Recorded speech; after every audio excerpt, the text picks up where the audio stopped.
Let me start with, I'm going to talk about the impacts of climate change on food security as developed by the IPCC. We believe that food security is a fundamental component of sustainable development. It's a must, it's non-negotiable. People need food, basically. We have sufficient food in the world. That's a good story. The bad story is we still have 1.5 billion people roughly who are either undernourished or malnourished, who go hungry to bed each day.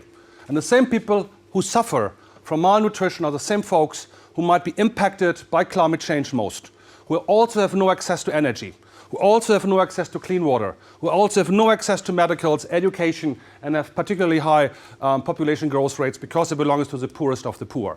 In a world of high food supply currently. That's a problem. And climate change, on top of that one, and I'm waiting for the pictures to come, and climate change will aggravate that situation. So it's not the case that climate change suddenly hits food security in the world. That is basically the impacts assessed by the IPCC already on yields of major agricultural crops. We see that already today, observed roughly between 10 and 2.5% of yields are being missed because of climate change impact, and they are masked because we have technological improvements. We have better seeds, we have better drought and flood-resistant seeds, we have better pest management, better fertilizers, but already we lose. And the overwhelming evidence is that, and there's some studies out there which show there is probably not a big impact or not significant impact already. But the majority of studies show that already with a comparably low increase of global warming, we see impacts of climate change on the yields of major food crops. The next one. The IPCC broke that further down, and based on the numbers of studies here, I just go to 2 points here in that slide. On major crops, wheat and maize, the food staples of the world for developed as well as developing countries, and we already see that the impact of climate change has decreased the yields substantively by between 1% and 2% per year of wheat and maize. Again, masked by technological improvements of better yields per hectare, so better pest fertilizer management, etc., etc. That's what's been observed already. Next one. That's what we see in the future. That's a slide which is difficult to understand, but it's very important. This is basically the 100% of the studies being done, looking into what will be the yield change of major food crops in the world between 2010 and 2110, broken down in an interval of 20 years. The number of studies included adaptation policies, better pest management, improved seeds, better fertilizer management, unlimited water supply for irrigation. And then on top of that one comes climate change. And then you see, if you put that all together, then you see that in this first 20 years between now and 2030 roughly, the increase of yields here in this bluish numbers basically are balanced by the impacts of climate change. Those are negative yields, those are positive yields, where the positive effects of management outweigh the negative impacts of climate change. The depths or the intensity of the colors depict different studies with different yield changes. Don't want to go into detail here, but both together give 100%. The more you go towards the end of the century, the more you see that despite ideally good management on agricultural soils, the amount of climate change will by far outweigh the amount of positive developments to ensure food security, to ensure better management, better pests, GMOs if you want, and these kind of things. So whatever we do on increased yields, in an ideal world, it will be outweighed by the impacts of climate change in the end of the century. This is food security. This is non-negotiable. Okay. Now I come to the issue, what do we need to do on that one? From the impacts to, and this is for WWF, the core identity, because we work very strong on energy, renewable energy. You know we support 100% renewable energy by 2050. Where are we here? I always used to say the glass is half empty, because that is what the IPCC has shown us, where the emissions are growing. Despite Kyoto, despite Rio, despite all the talks about the change we need to have in the world to combat climate change, the emissions are going up steeply on all sectors, on all accounts. And fossil fuels in particular, in yellow, all fossil fuels emissions, including CO2, but not limited to CO2, also methane, are about 70% of all global greenhouse gas emissions. All is nothing if we don't change the energy sector. The energy sector is key. I'm not saying the other stuff is not important, but if you just address short-lived gases, if you address N2O, if you address deforestation, it's all important. But all is nothing if you don't change the energy sector. And the IPCC is coming out very strongly and said we need to decarbonize the energy sector eventually. They don't say when. That's the IPCC, it's consensus. But that's a consensus. We need to decarbonize. We need substantively increase investments in low-carbon sources. Again, the IPCC is not clear on that one. They are technology neutral. They include nuclear. They include shale gas, CCS, and renewables. We say we want only renewables. We don't want the other stuff. But the principle is embedded in the IPCC already. Next one. The recent emissions from fossil fuels, you see here, steeply growing. The latest data from 2014. This is not an IPCC graph, but it's coming from the carbon closure.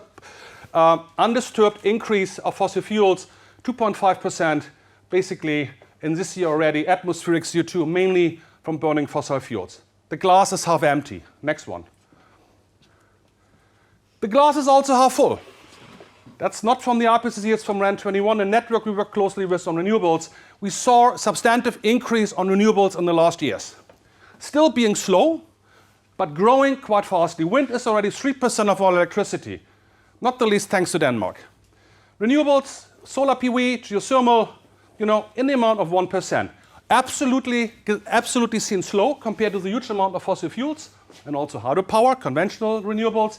But the growth is amazing. So one could say the glass is also half, I said it was half empty before, now it must be half full. Next one. Since 2004, countries with renewable energy policies, and WWF has worked in most of these countries with governments, with alliances, with businesses, with trade unions, with our friends from the NGOs on promoting strong renewable energy policies. We have seen in 2005, less than 10 years back, only a couple of countries with a couple of policies on renewable energies. Less than 10 years back. Next one. The picture in 2014. Huge amount of countries have renewable energy policies.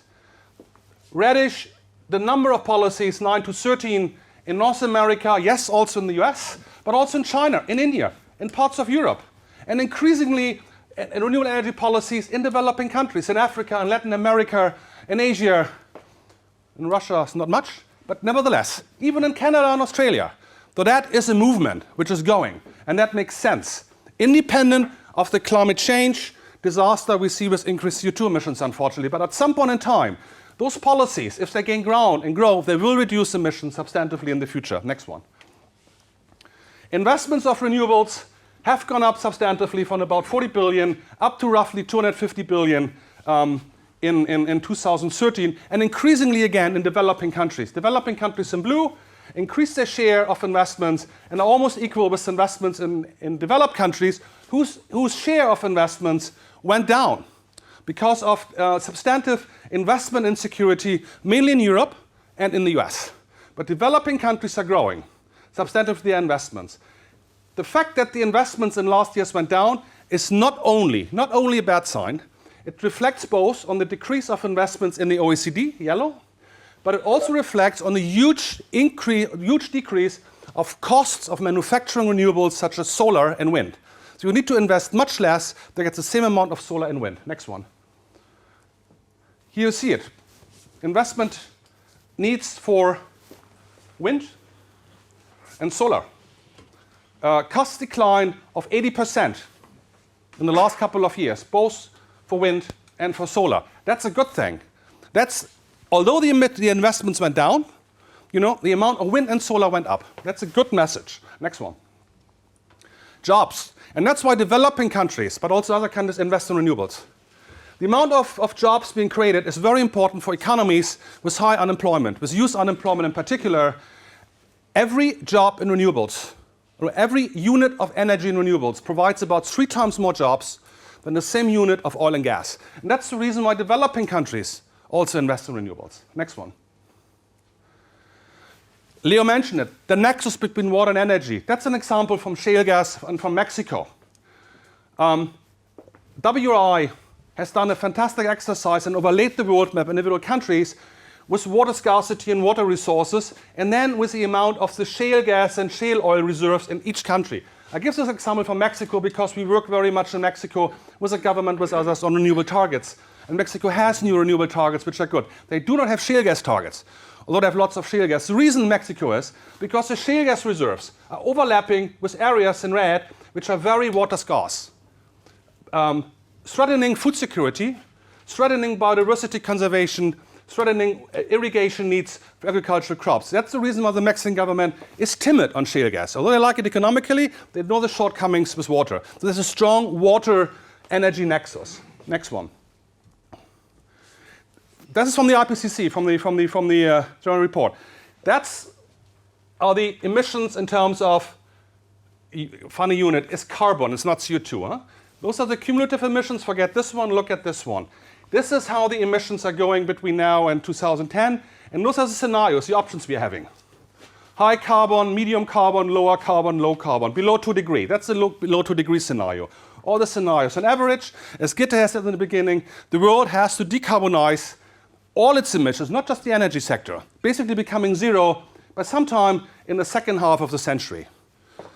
By 2060, 2075, and then even turning below zero, but I'm not getting into that one. But this is basically a decarbonization of the energy sector pathway. Next one. How we do that? Well, we would argue we want to do this not by all low carbon sources. We want to do this only with renewables as supply because they're most sustainable ones.